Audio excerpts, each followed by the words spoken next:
rumbo al Sinaí. Entonces, vamos a mirar lo siguiente con respecto a esta parte. Entonces, miren,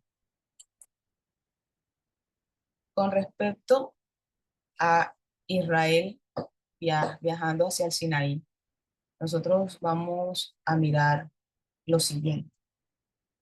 Dios condujo a Israel por todo el desierto, sabiendo que el desierto es un lugar muy caluroso, es un lugar estéril, es un lugar vacío. Y aparte es un lugar donde no hay suficiente agua, donde no hay alimentos, porque en el desierto no vas a encontrar árboles frutales. O sea, era un lugar bastante fuerte.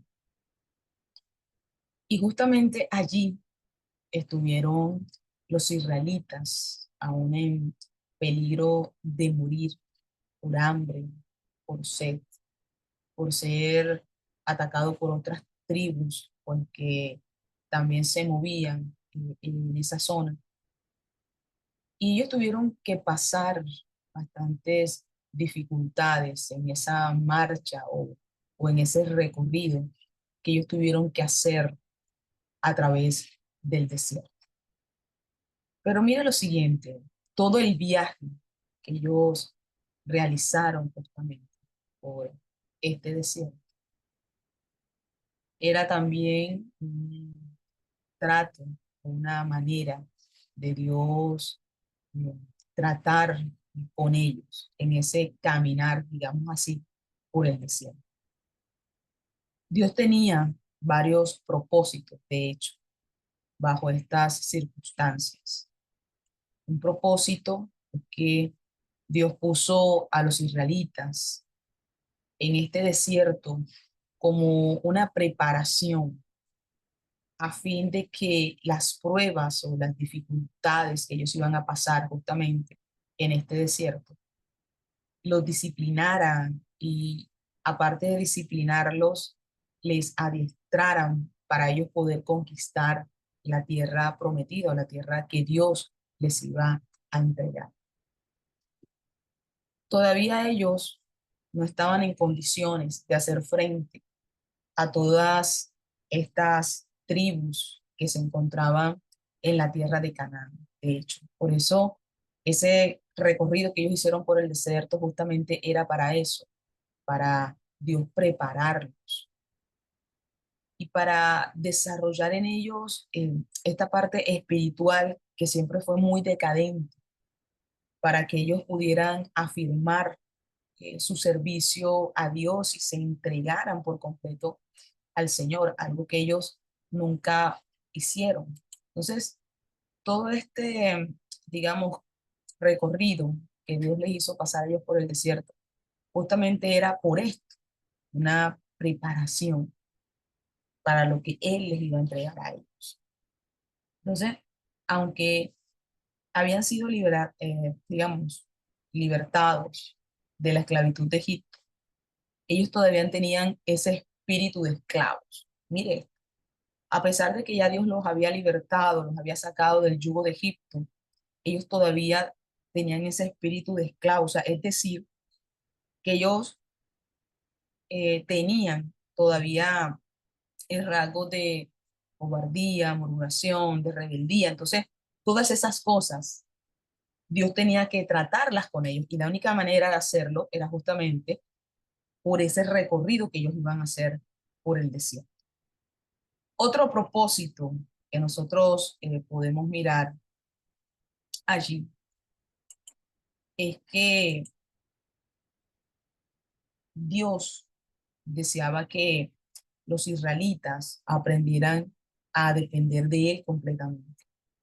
Y eso era una lección que Dios quería que ellos aprendieran, porque los israelitas, por lo general, nunca tuvieron esa, digamos, dependencia total, absoluta de Dios. Y una de las lecciones que Dios quería, pues, tratar o enseñarles a ellos era que Ellos dependían del Señor. ¿Y qué más de darle muestra de esto que estando en el desierto? ¿De quién iban a depender ellos? Sino solamente de Dios. Entonces, desde el momento en que Israel partió de Egipto, Dios comenzó a someterlos a una serie de pruebas. Pero ¿por qué esta serie de pruebas? Era con el objeto de desarrollar y fortalecer su fe. Y era ese el objetivo. Ese era el propósito, fortalecer su fe, porque no había agua, no había alimentos. O sea que tenían que tener una fe fortalecida, una dependencia de Dios, de creer que Dios los iba a ayudar, que Dios los iba a sustentar en medio de este desierto. Entonces, la única manera de conseguir todas estas cosas eran buscando a Dios. Entonces, el desierto se convirtió como en un lugar en donde Dios iba a ejercitar en ellos esta parte espiritual que había sido tan escasa, digámoslo así, en ellos. ¿Qué propósito más nosotros podemos mirar justamente de esto? Y es que Dios los llevó o los trajo al desierto para probarlos y para traer la luz que había en sus corazones. Mire, Dios los trajo al desierto para probarlos y traer a luz, o sea, revelar, mostrar lo que había en sus corazones. O sea, qué es lo que había en ellos. Y mira lo que dice Deuteronomio 8. Vamos a leer el versículo 2 y 3. Deuteronomio 8. Y vamos a mirar a ver qué dice allí. Dice, y te acordarás de todo el camino por donde te he traído. Jehová tu Dios estos 40 años en el desierto, para afligirte, para probarte, para saber lo que había en tu corazón, si habías de guardar o no sus mandamientos.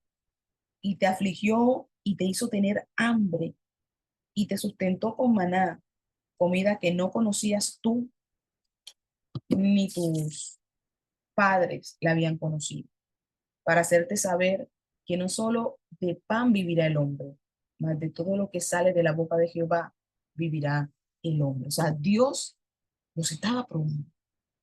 Y la única manera de probarlos era justamente en el desierto, para que ellos revelaran que había en su corazón. Y es que es muy cierto, la única manera en que Dios puede probar realmente quiénes somos nosotros delante de Él es cuando nosotros estamos en pruebas, es cuando nosotros estamos, digamos, en momentos duros, en momentos difíciles, porque ahí es que Dios realmente pesa quiénes somos nosotros delante de Él. Ahí nuestra fe es probada, nuestra confianza es probada, justamente en esos momentos. Y ahí es cuando se revela lo que hay en nuestro corazón. Entonces Dios quería justamente probarlos a ellos y por eso fueron llevados al desierto para ver si obedecían o no a Dios. Entonces, las pruebas y las aflicciones en el desierto demostrarían que los hebreos o creían o no creían en la omnipotencia, en el cuidado y en el amor de Dios. Entonces, este recorrido que hizo Israel a través del desierto para llegar al Sinaí tenía un propósito. Dios estaba no solamente tratando con ellos, sino que los estaba probando, los estaba probando. Y mire esto, el apóstol Pablo se refirió a las experiencias de Israel en el desierto como cosas que nos sirven a nosotros de ejemplo y de advertencia, a fin de que no caigamos nosotros en los mismos errores que cometieron ellos. ¿Quién me puede leer Primera de Corintios, el capítulo 10, del versículo 1 al 13. A ver, ¿quién tiene allí? Me busca Primera de Corintios y me puede hacer esa lectura en esta mañana. Primera de Corintios 10.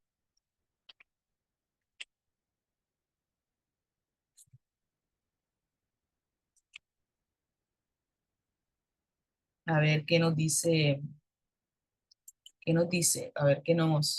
dice la palabra del Señor.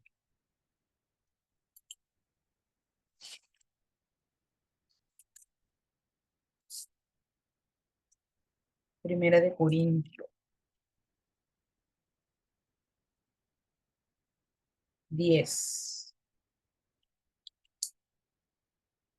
Y la Biblia dice, porque no quiero, hermanos, que ignoréis que nuestros padres todos estuvieron bajo la nube y todos pasaron el mar. Y todos en Moisés fueron bautizados en la nube y en el mar. Y todos comieron el mismo alimento espiritual y todos bebieron la misma,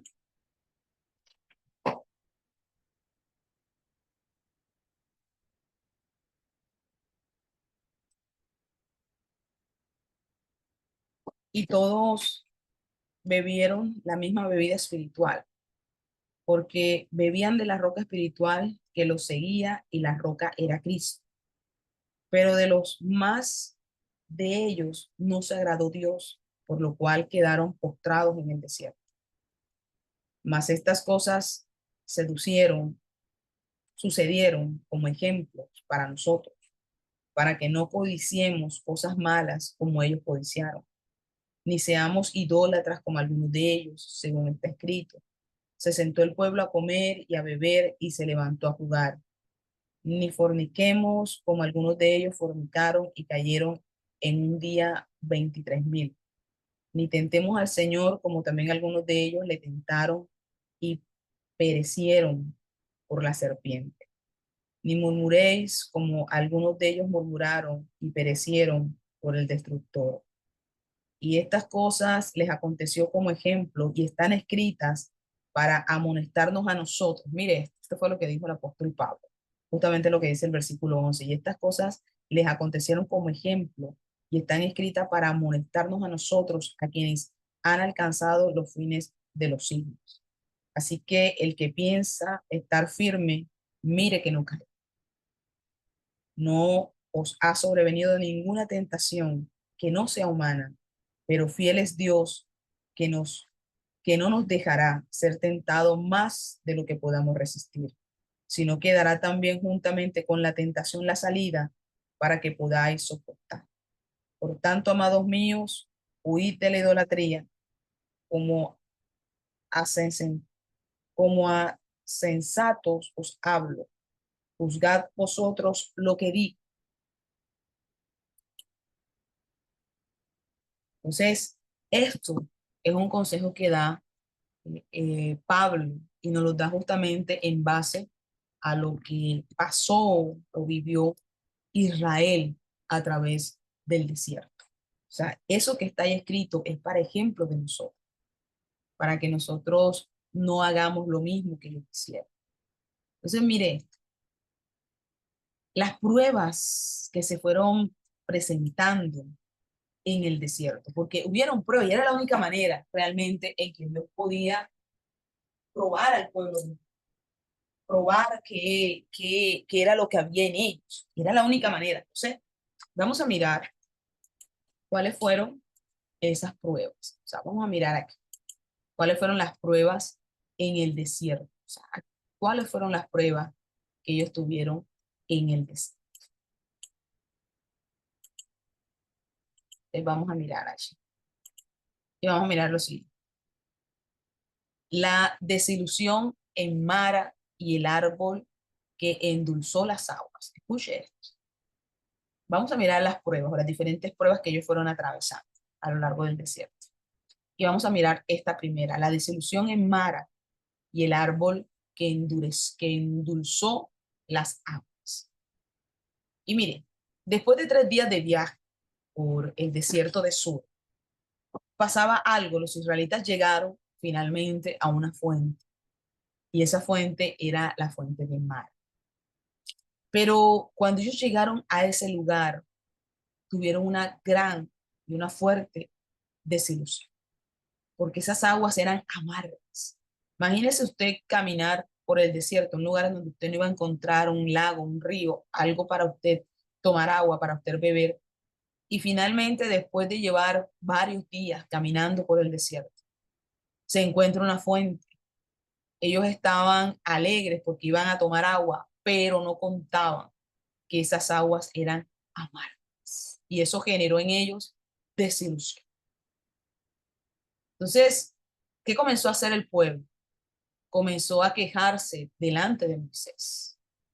O sea, la gente de manera inmediata comenzó a quejarse, pero Moisés, ¿qué hizo Moisés? Clamó a Dios. Eso era lo que ellos debían de hacer. Por eso es que les hablaba de que Dios los estaba probando. O sea, esto era una prueba que Dios estaba haciendo con ellos. Entonces se encontraron con el primer obstáculo y lo que hicieron fue quejarse, pero no clamaron a Dios. A diferencia de Moisés, Moisés clamó a Dios.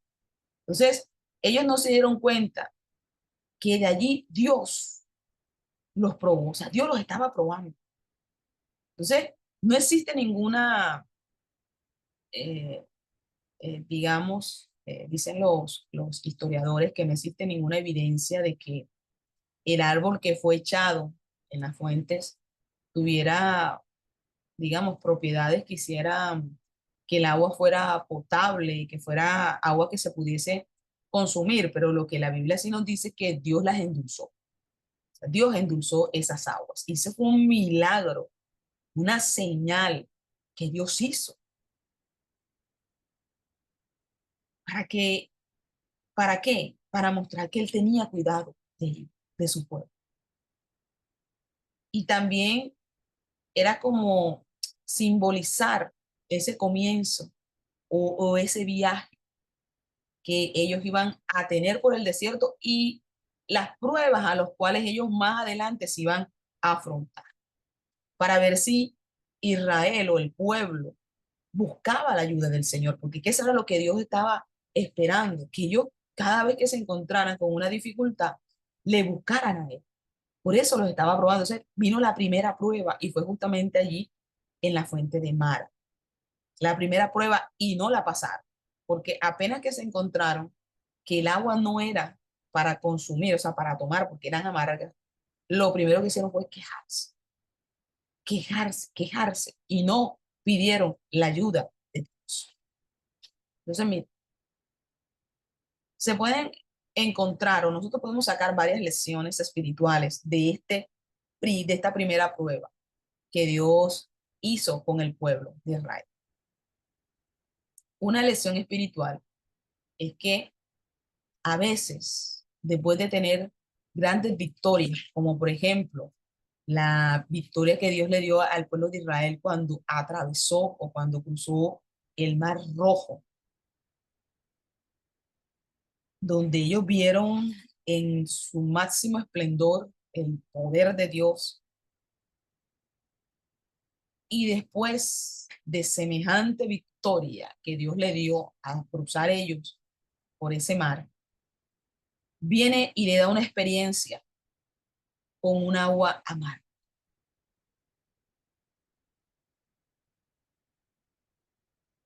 una experiencia con las aguas amargas después de ellos venir de semejante victoria, después de haber cruzado el mar. Hay momentos en que nosotros pasamos pruebas duras, pruebas que nosotros podemos decir que son hasta severas, fuertes, pero no todo el tiempo nosotros estamos en prueba y en aflicción. Hay tiempos que para nosotros se convierten en refrigerios, en descanso.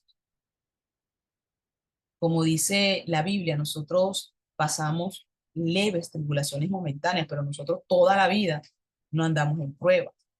Hay momentos de quietud, hay momentos de tranquilidad, hay momentos en que nosotros sentimos como, digamos, como un fresco, ¿cómo les podría decir? Como como algo que nos da como un respiro en medio de tantas situaciones que nosotros vivimos y atravesamos.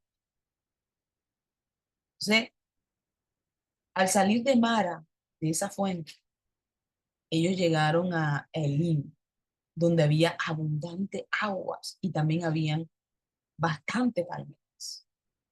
Es que cuando nosotros clamamos a Dios en medio de una dificultad, Dios siempre responde a favor. Ellos qué tenían que haber hecho, haber clamado a Dios, pedirle a Dios por ayuda. Y Dios les iba a ayudar, Dios les iba a socorrer, porque es que Dios era el que iba con ellos en medio de ese desierto. Era quien los estaba guiando a todos ellos. Entonces, ¿qué pasó después de que ellos salieron de ahí? Llegaron a un lugar donde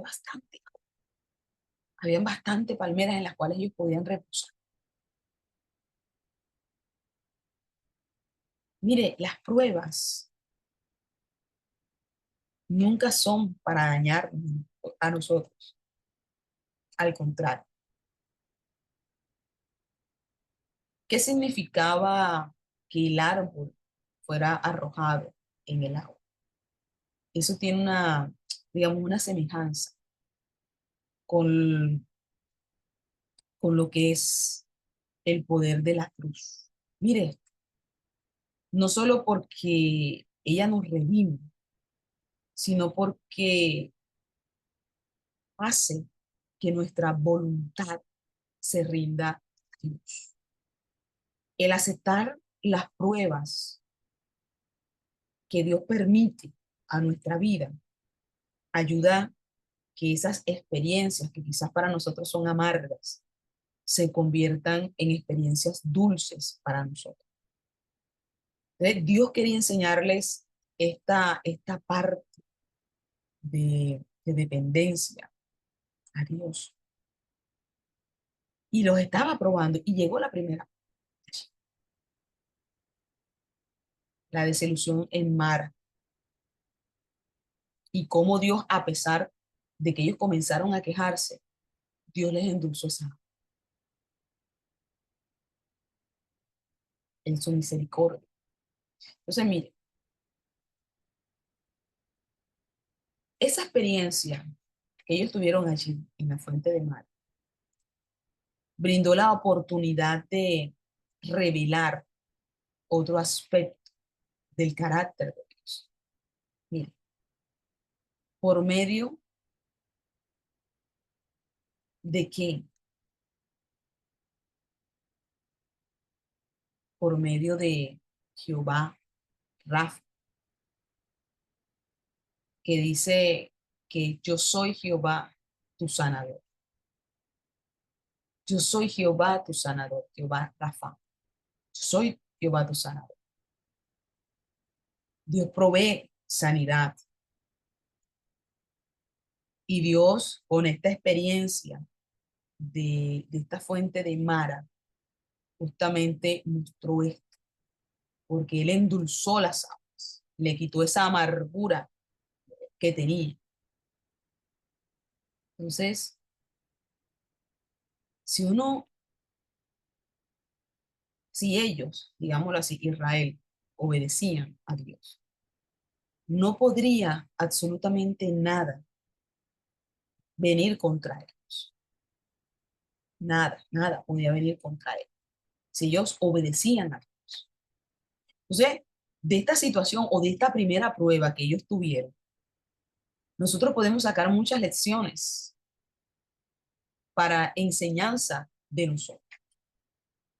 Ahora, no solamente pasó esa prueba, ahora viene otra y es el hambre y el maná. Mire esto, porque es que Dios va probando. Le hizo la primera prueba en Mara y no la pasaron.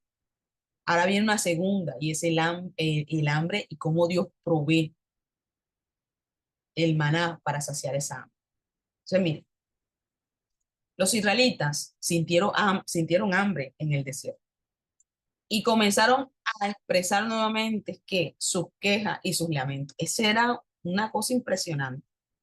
Después de que ellos habían visto cómo Dios los había sacado de Egipto, después de que ellos vieron las señales, después de que ellos vieron cómo Dios abrió el mar rojo para que ellos atravesasen, y a pesar de ver todo lo que Dios había hecho, seguían quejándose.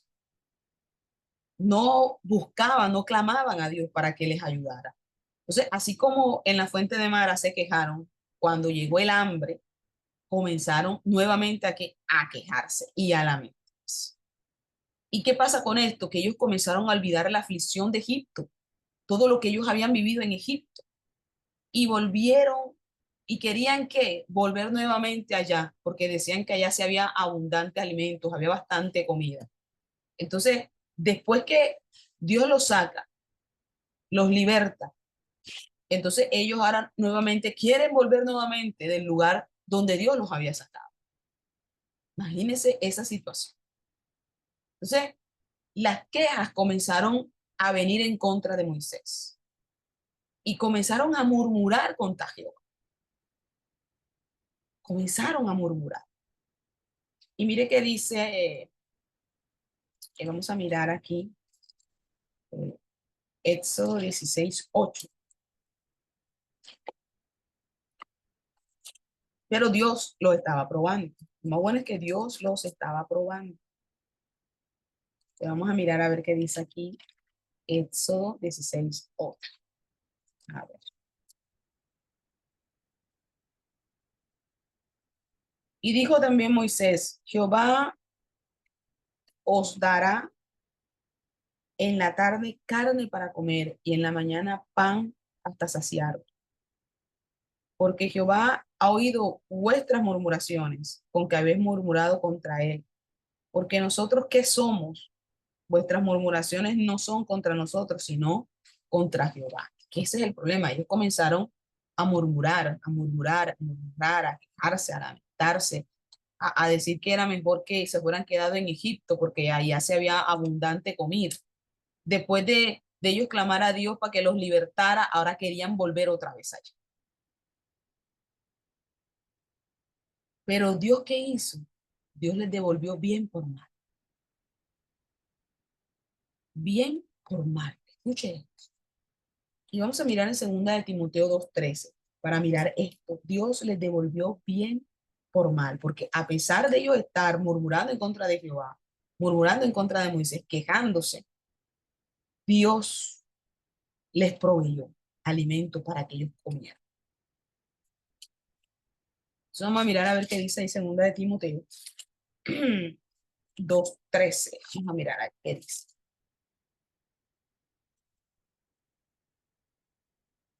Segunda de Timoteo, vamos a ver qué nos dice allí con referente a esto, que Dios les devolvió bien por mal.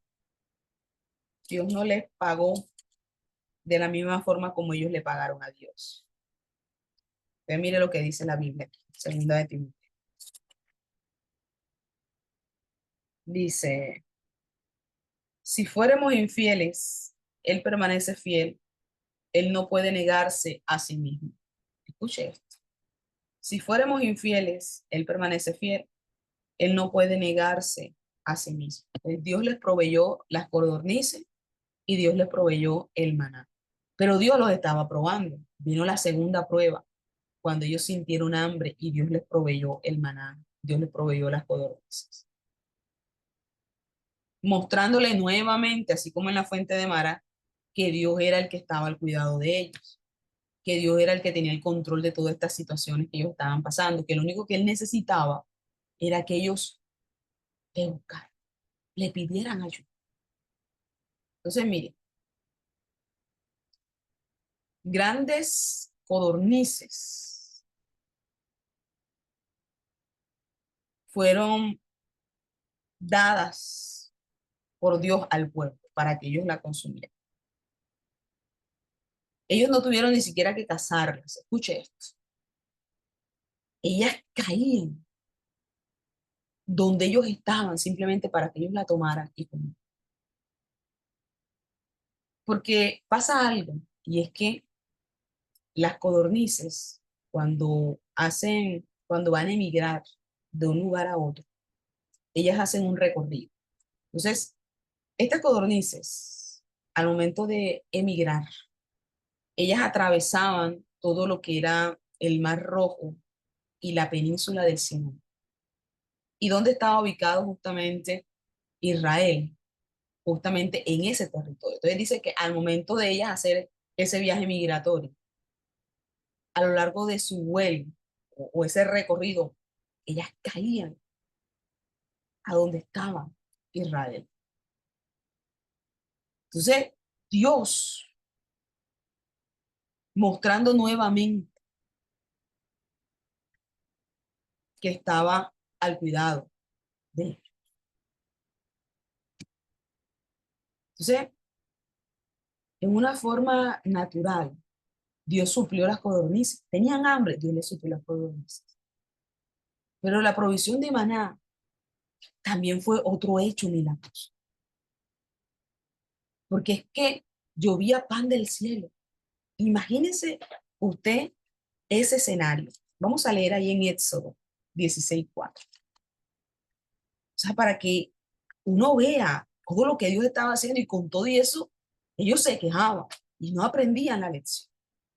Éxodo 16:4 dice, y Jehová dijo a Moisés, he aquí, yo os haré llover pan del cielo, y el pueblo saldrá y recogerá diariamente la porción de un día, para que yo le pruebe si anda en mi ley o no. Otra vez Dios usando la palabra probar, que Dios lo estaba probando. Los estaba probando a ver cuál era su reacción, cuál era su actitud, cuál era su comportamiento hacia lo que estaban pasando. Porque muchas veces nosotros incurrimos, por eso cuando el apóstol Pablo dijo que todo lo que estaba escrito era para nuestra enseñanza, es cierto, porque uno tiene una tendencia, y es que cuando uno está en momentos de dificultad, a uno le cae el quejarse, el quejarse, el quejarse, y muchas veces hasta decir que Dios es malo con nosotros, por lo que nosotros estamos viviendo, por lo que nosotros estamos pasando. Y Dios nunca ha sido injusto con nosotros, al contrario. Pero Dios muchas veces nos prueba, prueba nuestra fe, prueba lo que hay en nosotros, porque fácil es decir que uno alaba a Dios, exalta a Dios cuando todas las cosas están bien. Eso es fácil decir. Es fácil hacer las cosas en el Señor cuando no hay ningún tipo de dificultad ni ningún tipo de inconveniente. Pero en este caso, Dios los estaba probando para ver si en medio de la prueba ellos acudían a Dios. O sea, a ver si ellos acudían a buscar a Dios. Entonces, Dios los estaba probando, primero con la fuente, ahora con el maná y las codornices. O sea, ¿qué iban a hacer ellos? O sea, a ver qué va a pasar. Entonces vino el hambre y en vez de ellos declamar a Dios, Dios mío, envía tu provisión, Padre, mira esto, no comenzaron a quejarse, comenzaron a murmurarse, igual cuando pasó con la fuente, que vieron que el agua era amarga, comenzaron a quejarse. Pero por ningún lado se ve que ellos comienzan a orar, a clamar y pedirle a Dios ayuda en esa situación. Entonces Dios los estaba aquí probando, los estaba probando. Y así muchas veces Dios nos prueba a nosotros, Dios nos prueba.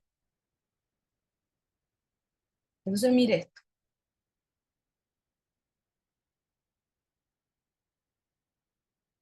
dice que durante todo el peregrinaje en el desierto, el maná cayó todas las noches. Mire esto, todas las noches caía el maná. O sea, para que ellos cogiesen esa provisión y se alimentaran. Y dice que ese maná, muchos de ellos se cogían en morteros y se molían, se cocían, se hacían pan. Y era algo que Dios les proveía. Todos los días les proveía el maná, el maná, el maná, el maná, el maná. Para que ellos pudieran sustentarse en medio del desierto, porque ellos no iban a encontrar comida, no iban a encontrar árboles frutales. Entonces, el maná era la provisión que Dios enviaba para ellos. Y de aquí nosotros podemos sacar enseñanzas. ¿Y cuál puede ser una enseñanza? Es que Dios deseaba enseñar a su pueblo por medio del maná a qué, a confiar en él. ¿Como quién? Como un proveedor, como aquel que nos sostiene, aquel que se preocupa por nosotros. Dios provee, Dios provee. Y Dios nunca falló la provisión para su pueblo durante los 40 años que estuvieron peregrinando o caminando a través del desierto.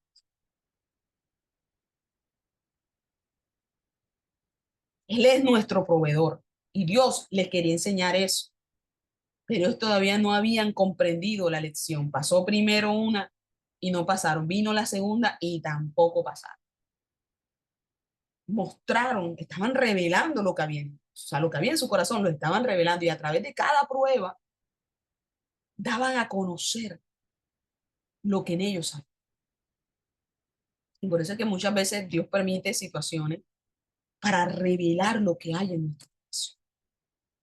Por mal, no, lo hace para que nosotros podamos arreglar las cosas. Entonces, mire,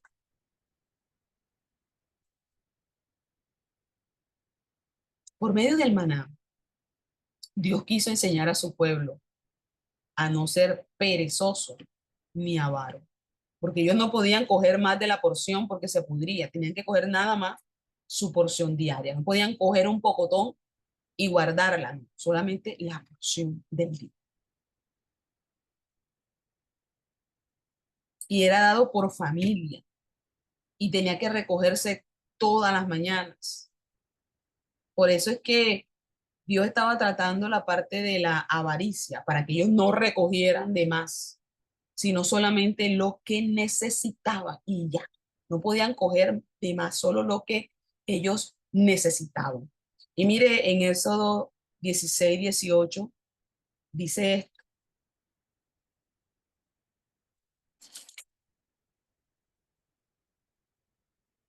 y lo medían por Gomer, y no sobró al que había recogido mucho, ni faltó al que había recogido poco. Cada uno recogió conforme a lo que había de comer. ¿Se da cuenta? O sea, solo tenían derecho a coger la porción, su porción. No podían coger más, solo su porción. Porque al día siguiente Dios iba otra vez a enviar y al día siguiente, el otro día Dios iba a enviar. Entonces, no tenían que coger de más. Y Dios también tratando esa parte de la avaricia, justamente con eso.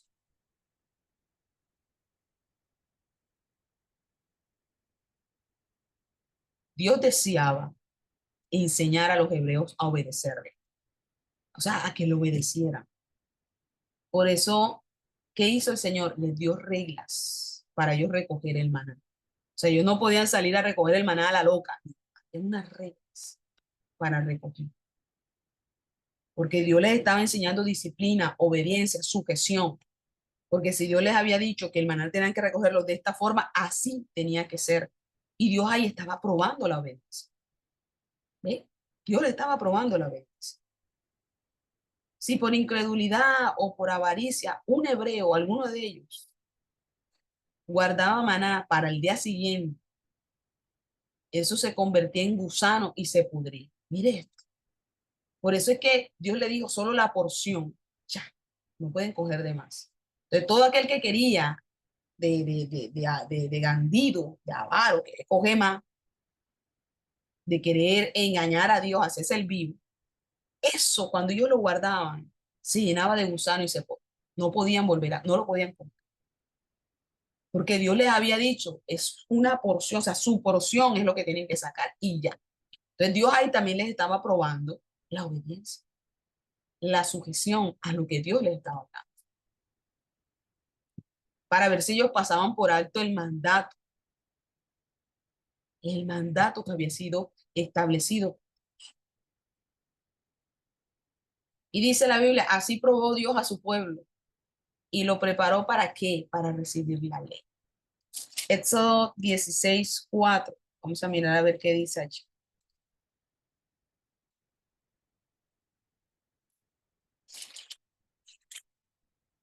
16:4. Ah, ya yo leí, eso se lo leí.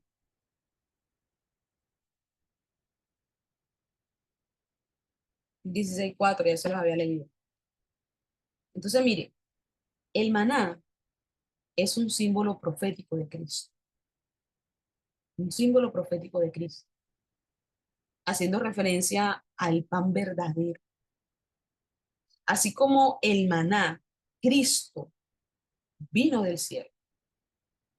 Tenía que ser recogido o recibido temprano. Y mire eso 16:21 que dice. Y lo recogerán cada mañana, cada uno según lo que había de comer, y luego que el sol calentase, se derretía. ¿Mm? Se derretía. Entonces tenía que ser comido o recibido por fe para llegar a ser parte de la persona que lo tomaba. Entonces el maná era blanco y dulce. Mire la descripción que hacen de este maná. Dice que era blanco y dulce. De la misma manera que Cristo es puro y dulce para nuestra alma. Entonces, este maná es un símbolo profético de Cristo. Escuche esto, un símbolo profético de Cristo.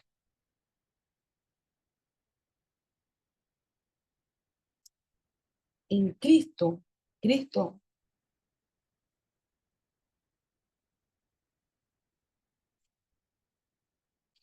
es el que nos da a nosotros vida eterna, vida eterna. Entonces, vino la segunda prueba y tampoco la pasaron. Y a pesar de que no obedecieron a Dios, comenzaron a quejarse, Dios les proveyó, le dio la provisión. Pero Dios también enseñándole a ellos o demostrándoles que si clamaban, Dios les iba a ayudar, de que Dios estaba con ellos, a pesar de ser ellos, digamos así esta palabra, malagradecidos, porque ¿cómo se van a quejar delante de Jehová? ¿Cómo van a comenzar a murmurar de Jehová después de lo que Dios había hecho por ellos? Tampoco pasaron esa prueba. Viene otra, y es la que nosotros encontramos cuando va a hablar de la sed y la peña de Oreb. Escuche esto, otra más, en donde Dios los estaba probando. Dios los estaba probando.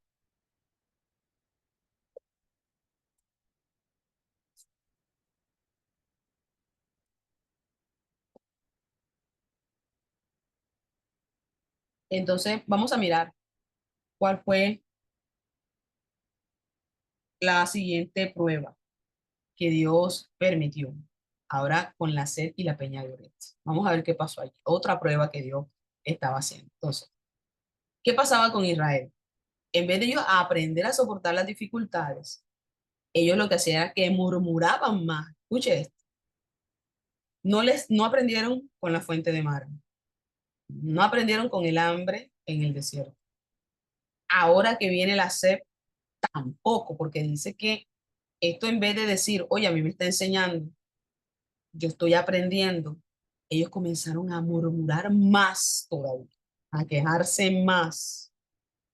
Entonces, los peligros, los aprietos, las incomodidades, parecía generar en ellos como una irritación, una molestia, un enojo con Dios y con Moisés.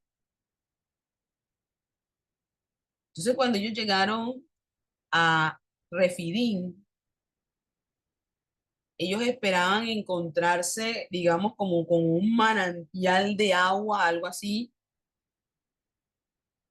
pero vamos a ver que ahí, cuando ellos llegaron, eso le faltaba agua. No tenía esa inmensidad de agua que ellos pensaban ellos encontrar allí. Vamos a ver qué les faltaba. ¿Y sabe qué generó en ellos? Generó sufrimiento. Así como ellos se afligieron cuando llegaron a Mara y vieron que el agua era amarga, cuando ellos llegaron a Refidim y vieron que ese manantial no fluía el agua, sino que al contrario le faltaba, generó en ellos sufrimiento. Mire usted, sufrimiento. Entonces, nada puede justificar la reacción o las actitudes que tomó Israel. Por muy severas que fueran las circunstancias en las cuales ellos se encontraban, ninguna de ellas le daba derecho a reaccionar de la forma en que ellos lo hicieron. O sea, no había una justificación porque ellos no podían decir que porque estaban en el desierto es que ellos actuaban de esa forma. Que porque cuando ellos llegaron a la fuente de Mara, esa agua no se podía tomar, entonces por eso su actitud. Que cuando tuvieron hambre y como en el desierto no habían cosas para consumir, entonces eso también era algo que les generaba a ellos una situación. Nada de lo que ellos pudieron haber vivido hasta este momento justificaba que ellos reaccionaran de esa forma o de esa manera en contra de Dios y también en contra de Moisés. Porque es que ellos nunca entendieron que Dios estaba tratando con ellos. Tan cegados estaban ellos en su obstinación que no se daban cuenta de lo que Dios estaba haciendo o lo que Dios quería enseñarle a ellos a través de estas diferentes pruebas. Porque mire, las pruebas a nosotros lo que hacen es tratar con nuestro carácter, firmar el carácter de Dios en nosotros. Las pruebas a nosotros nos ayudan a crecer en el ser. Entonces, ellos todavía no habían entendido qué era lo que Dios estaba haciendo a través de todas estas pruebas que ellos estaban pasando. ¿Y por qué no lo entendían? Porque ellos no tenían un corazón dispuesto para Dios. Ellos no se habían entregado a Dios. Ellos no habían sacado a Egipto de su corazón. Todavía lo tenían. Y por eso era que ellos automáticamente pasaba algo y enseguida decían, tremendas barbaridades en contra de Dios. Murmuraban, criticaban, se quejaban, se lamentaban. Bueno, qué cosa impresionante. Y a lo largo de cada una de estas pruebas no vemos que ellos se hayan volcado a buscar a Dios. En ninguna se ve que ellos hayan doblado rodillas, hayan comenzado a clamar a Dios, nada. Lo único que se ve que es reiterativo en todas estas pruebas que hemos venido viendo, es la queja y la murmuración. Queja y murmuración. Tanto que se levantaron contra Moisés al punto de querer apedrearlo. Mire usted, como si fuese culpa de Moisés lo que estaba pasando. Pero Dios estaba probando la incredulidad del pueblo. Por eso, una de las cosas que Dios prueba en nosotros es nuestra fe, que puesta al fuego es probada. Entonces, Dios estaba probando su incredulidad. A ver, y bien que incrédulos que eran, porque no creían que Dios podía convertir el agua en algo dulce, no creían que Dios podía enviar el maná a las codornices, no pensaban que Dios podía suplirle la necesidad que ellos estaban atravesando. O sea, para ellos era inconcebible que Dios pudiera hacer algo. Entonces, ¿qué pasaba con ellos? Ellos desconfiaban del cuidado de Dios. Ellos hablaban de una manera sarcástica. ¿Usted sabe qué es sarcasmo? Con respecto a la presencia de Jehová en medio de ellos. Entonces, todo este tipo de actitudes daban muestra de que Dios no estaba en sus corazones y en sus... Éxodo 17:7, mire lo que dice. Él llamó el nombre de aquel lugar Masá, Meribá, por la rencilla de los hijos de Israel y porque tentaron a Jehová diciendo, ¿está pues Jehová entre nosotros o no? ¿Está Jehová en medio de nosotros o no está? ¿Y cómo no querían ellos ver la presencia de Dios? ¿Cómo dicen ellos que si la presencia de Dios está o no está? Si estaba la columna de nube y la columna de fuego, ¿de dónde cree que salía eso? ¿De dónde caía del cielo el maná? O sea, ¿cómo? Si eso solamente lo hace Dios. Pero ellos siempre fueron desconfiados del cuidado y de la protección de Dios. Y esa era una lección que Dios quería darle a ellos, pero también nos las está dando a nosotros. Nosotros no podemos desconfiar de Dios, desconfiar del cuidado que Él tiene de nosotros, de nuestra familia, de nuestros hogares. Entonces, mire, por eso este lugar se llamó Mashad. Mire que el nombre fue cambiado. ¿Por qué se llamó Mashad? Por prueba. ¿Y por qué Meribá? por rencilla. Mire usted, porque es que ahí se generó una situación bastante caótica. Y justamente por esa situación se le puso Masá Meribá, prueba y rencilla. Porque eso fue lo que ocasionó la prueba, una rencilla.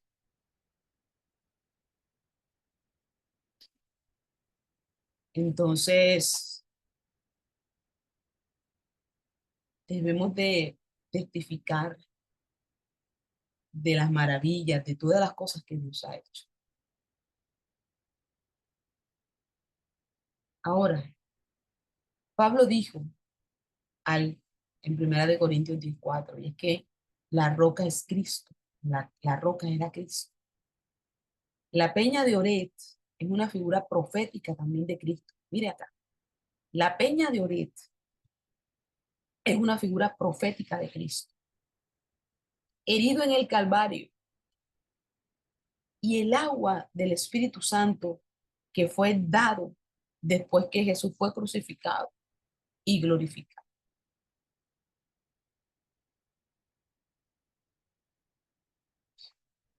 Vea usted.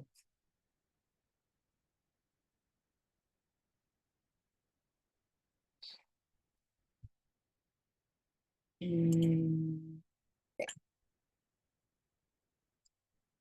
nosotros podemos sacar muchas lecciones y analizando muchas de estas pruebas. De hecho, ya hay en esta, donde habla de la guerra con Amalek y la ayuda divina.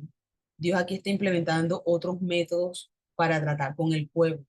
De hecho, Amalek era una tribu que se consideraba una tribu saqueadora, porque ellas se movían a través del desierto y ellos se aprovechaban de las personas que ellos encontraban a su paso. Por eso se le reconoce como una tribu justamente de este tipo. Dios no quiere que una sola persona haga todo. Por eso constituyó los ministerios dentro de la iglesia, para que cada ministerio ejerza su función y entre todos se complementen y edifiquen al cuerpo, que es lo más importante. Entonces, miren, a Moisés le tocaba subir al collado y desempeñar su función espiritual, porque tiene una función espiritual. La vara representaba la autoridad de Dios y las manos levantadas, la intercesión. Cuando necesitan pastores hoy en día, que se buscan personas como Aarón y Ur, disculpe, personas como Aarón y Ur, para sostener sus brazos. Porque estos dos hombres sostenían los brazos de Moisés, porque mientras que los brazos estuvieran levantados, Dios le estaba dando la victoria al pueblo. Cada vez que Moisés bajaba los brazos, el pueblo iba perdiendo. Y por eso le colocaron y le coloca a Ur para que ellos levanten las manos, levanten los brazos y se los sostengan. Porque es que las oraciones de Moisés, combinadas con los esfuerzos de los israelitas, hicieron eficaces las armas. O sea, eso fue algo importantísimo, el hecho de que Moisés estuviese orando y los israelitas estuviesen haciendo su máximo esfuerzo para contrarrestar los ataques que les estaban realizando.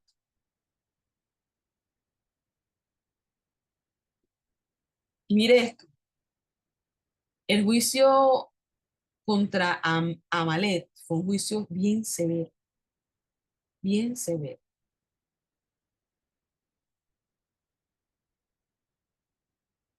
un juicio bien fuerte.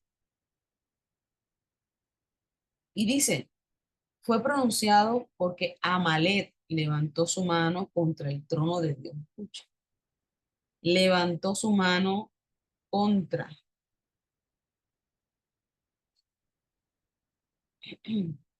Entonces, vamos a mirar lo siguiente. Por haberse ellos levantado contra Dios. Es decir, que ellos se rehusaron a reconocer que Jehová era el que obraba maravillas por Israel. Los amalecitas provocaron, ¿sabe? Con esa actitud a qué? la ira de Dios, provocaron la ira de Dios. Justamente por esa actitud y esos comportamientos que ellos estaban asumiendo allí.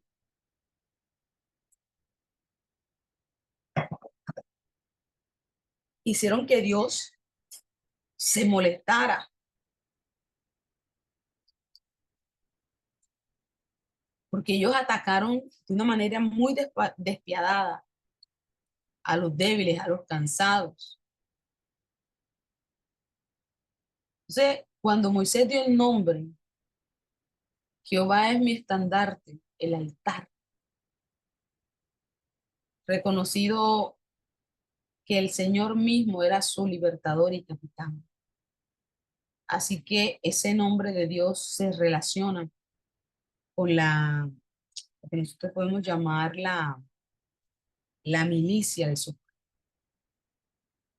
Los creyentes, los cristianos, deben de luchar contra sus enemigos espirituales, pero deben recordar también que luchando bajo la guía, bajo la dirección de Dios y en el poder de su fuerza, obtendremos la victoria.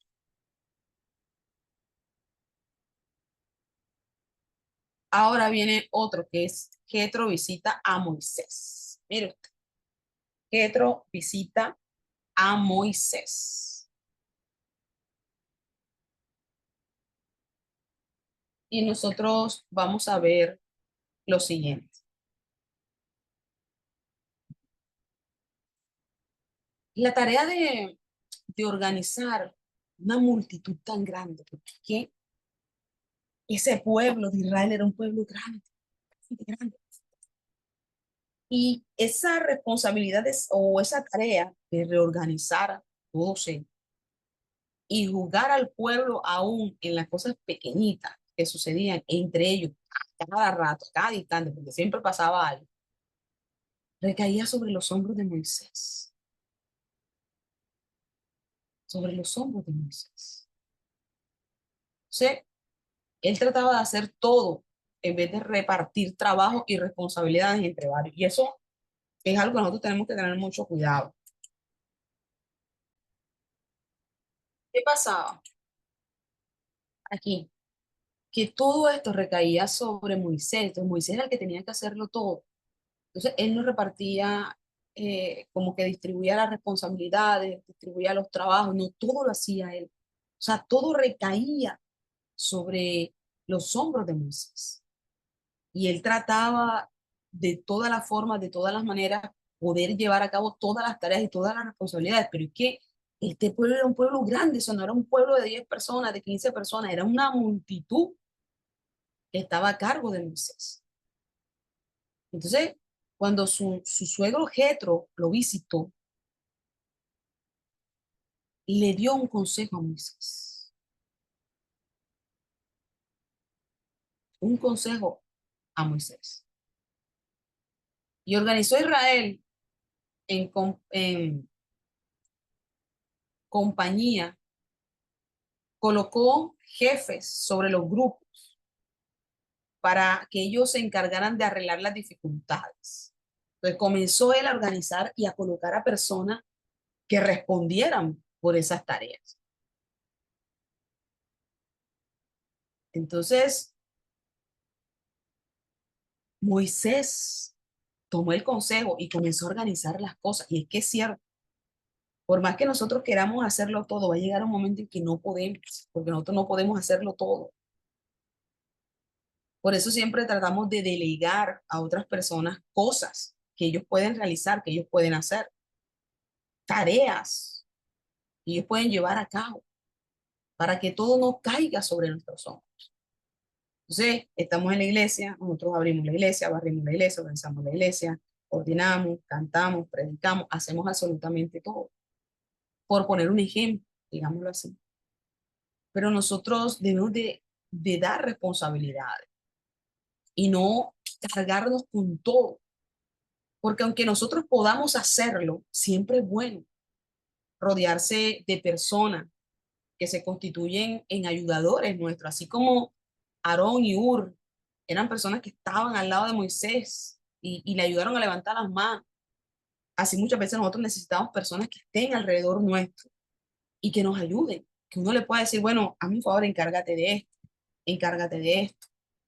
Por eso las asignaciones que uno le coloca a la gente, bueno, tú coordinas, tú cantas, tú predicas, tú organizas esto, tú organizas lo otro, yo voy a encargarme de la predicación, o sea, el organizar y delegar a otras personas para que también lo hagan, porque eso va a ayudar a bajar la carga que muchas veces cae sobre nosotros al tener que hacer tantas cosas al mismo tiempo.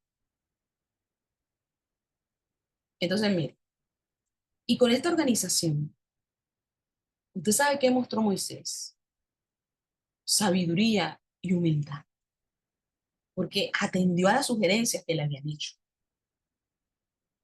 Y eso es importante. A veces a uno le dan consejos que son para ayuda y para mejora, pero cuando nosotros no hay humildad, sino que hay orgullo y altivez, nosotros rechazamos el consejo, lo menospreciamos.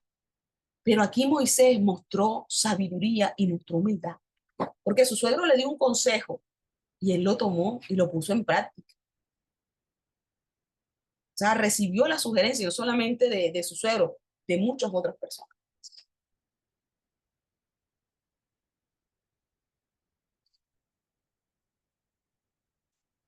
¿Por qué? Porque su suegro, Jetro, reconoció que Jehová era el supremo Dios,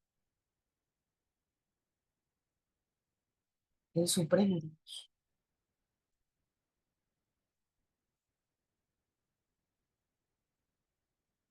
Entonces, con todas estas situaciones, nosotros vemos cómo Dios comenzó a probar al pueblo.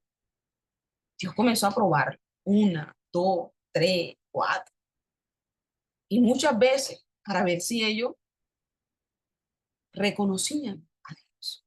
Pero ¿qué va? Cada prueba aumentaba más, acrecentaba más su queja, su molestia, y eso generaba que ellos se pusieran a murmurar, no solamente de Moisés, sino también de Dios. Entonces, mire, ahora vamos a mirar a Israel en Sinai, ya estando ellos en el Sinai, porque nosotros estábamos mirando, justamente era la parte de cómo Israel llega o viaja hasta Sinai, o sea, estuvimos analizando como una primera parte todo este recorrido, qué pasó con Israel en ese viaje hacia el Sinai. Ahora, pues vamos a ver qué pasa con Israel ahora que está allí en el Sinai. ¿Qué pasa ahora con él? Estando ya en el Sinai. Y vamos a mirar lo siguiente. Allí se va, se va a hablar acerca de que es el pacto de la ley, o sea, ahí en el monte Sinai. Mire esto, en el monte Sinai. Israel llegó al monte Sinaí. Allí permaneció casi un año. La montaña conocida hoy como el monte Sinaí es una masa aislada, o sea, como una roca que está ahí. Una roca imponente, majestuosa, que nosotros podemos encontrar hoy en día. Pero mire lo siguiente, hablando del monte Sinaí. Al pie del monte Sinaí, Israel recibió la ley e hizo pacto con Jehová. Escuche esto. Recibió la ley e hizo pacto con Jehová. Ahí fue donde se organizó debidamente como nación. Ahí fue. Y ahí fue donde aceptó a Jehová como su rey, como su señor. Justamente al pie del monte Sinaí fue que pasó todo esto. Recibieron la ley, hicieron pacto con Jehová, se constituyeron como nación y aceptaron a Jehová como rey. Y todos estos cuatro sucesos pasaron justamente allí, al pie del monte Sinai. Entonces, ahí fue donde se estableció esta forma de gobierno que nosotros llamamos de, de teocracia, teocrática. Entonces, miren, ¿cuál era el propósito de la ley? O sea, ¿cuál era el propósito de la ley? ¿Cuál era su propósito? El pacto de la ley no tuvo la intención de ser como un medio de salvación, o sea, que eso los iba a salvar a ellos, como un medio para que ellos se salvaran. Esto fue celebrado con Israel después de su redención, lograda mediante el poder y la sangre. Mire, Dios ya había restaurado a Israel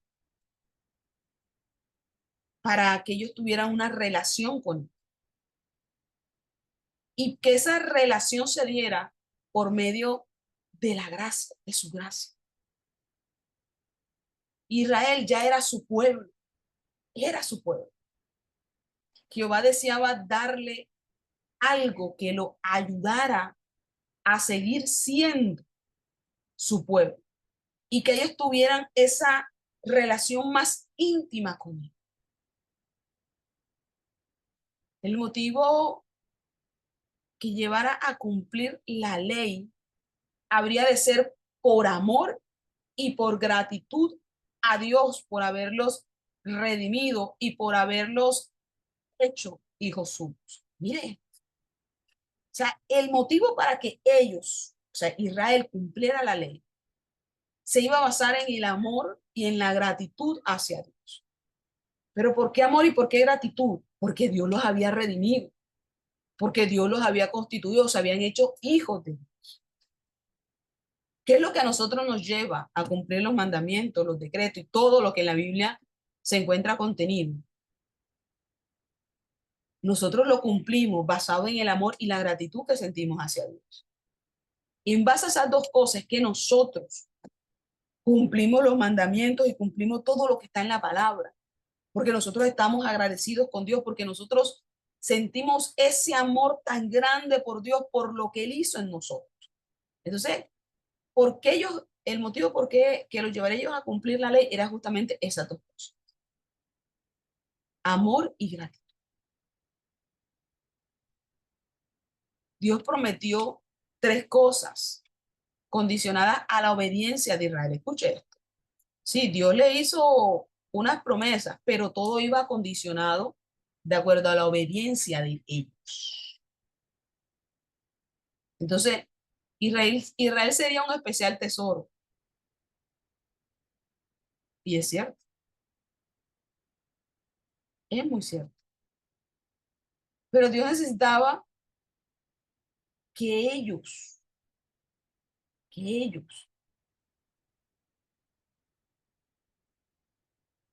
se acercaran más a Dios. ¿Qué otra cosa más?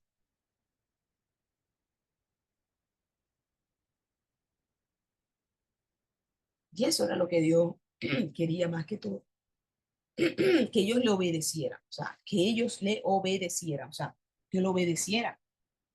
Eso era lo que realmente Dios quería para con ellos, o sea, que Dios quería obediencia de Israel. Que ellos iban a ser un reino de sacerdote, esa fue otra promesa, sí es cierto. Que eran especial tesoro, una promesa. Que eran un reino de sacerdote, otra promesa. Que serían nación santa, otra promesa. Pero todo esto iba acondicionado o condicionado con qué? Con la obediencia que ellos debían de tener para Dios. Sí, son especial tesoro, pero primero tenían que tener una relación íntima con Dios. Ah, son un reino de sacerdote, pero primero debían ellos de tener esa relación con Dios, tener ese acceso a Dios. Ah, que serían nación santa, sí, pero ellos tenían que ser diferentes a las naciones paganas que los rodeaban. Una nación separada para Dios, a quien ellos servirían y a quien ellos rendirían culto. O sea, habían unas condiciones, o sea, Dios les dio promesa, pero habían unas condiciones que ellos debían de cumplir y todas esas condiciones se iban a desprender desde la obediencia. Si ellos no obedecían, ¿cómo ellos iban a ser especial tesoro? Si ellos se iban tras otros dioses paganos, ¿cómo ellos iban a ser una nación santa? Si ellos no tenían esa intimación con Dios, ¿cómo iban a ser un reino de sacerdotes? O sea, todas estas promesas estaban condicionadas a la obediencia, como muchas de las cosas que Dios a nosotros nos habla. Todas están condicionadas a que nosotros seamos personas obedientes a Dios.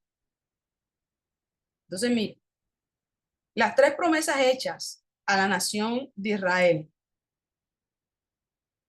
tenían, sí, un cumplimiento en la iglesia, en el Israel de Dios. Escuche esto, tenían un cumplimiento. Porque es que los israelitas prometieron solemnemente que ellos iban a cumplir toda la ley, pero no se dieron cuenta cuán débil era su naturaleza humana.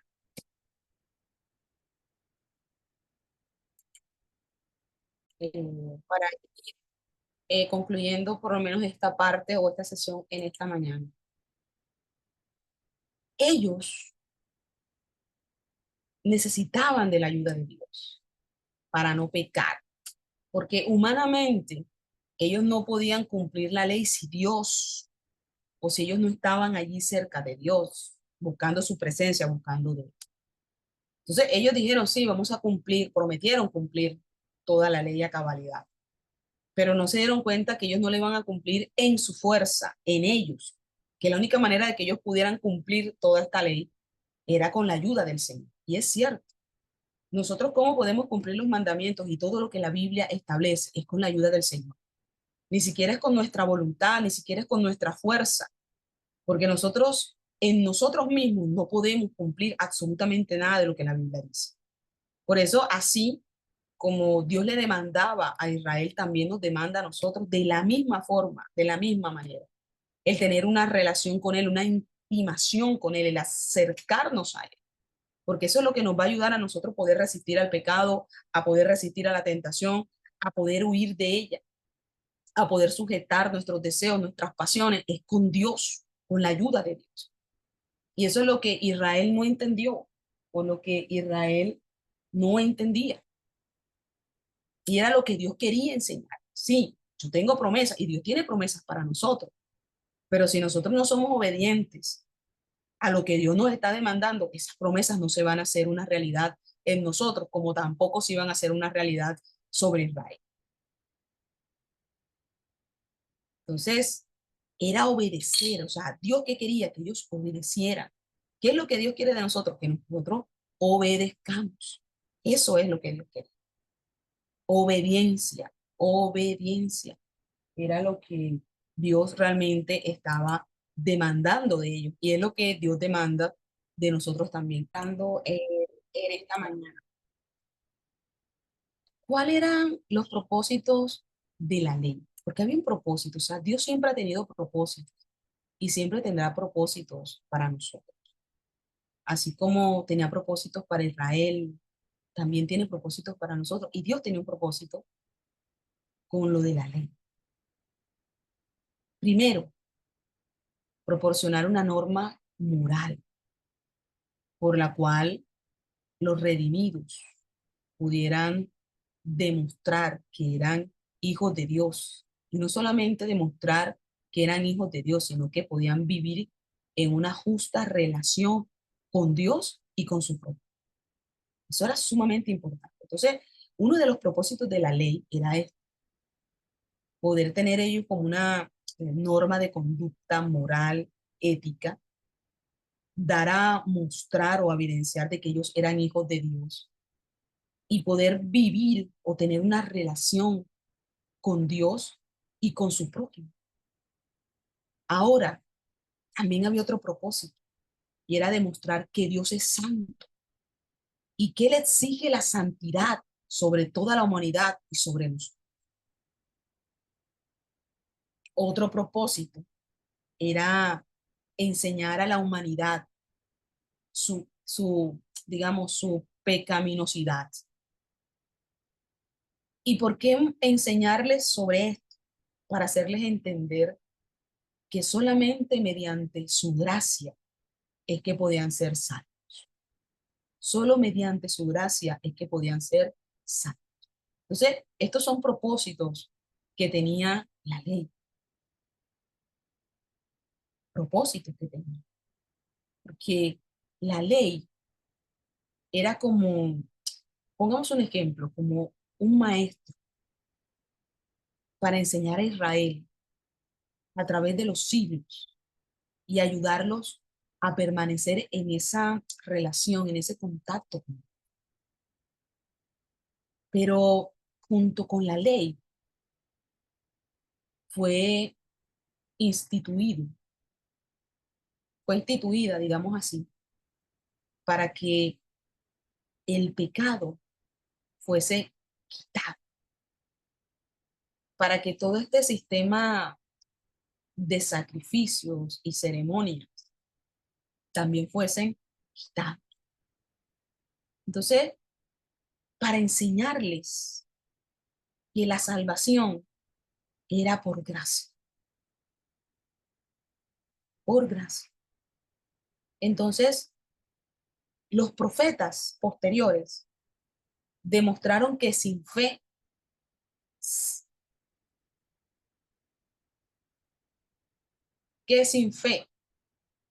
y amor, las ceremonias, los sacrificios de la ley no valían nada. O sea, si no había fe, si ellos no tenían amor, nada de esas ceremonias, nada de esos sacrificios iban a valer algo, no iban a valer nada. Entonces, todas estas cosas eran el propósito que Dios tenía de enseñarles a ellos a través de la ley. Ese era el propósito de la ley. Ese era el propósito realmente que Dios tenía para enseñarles a ellos sobre eso. El próximo, entonces, mire, todo esto era una enseñanza, digamos así, que Dios le estaba haciendo al pueblo.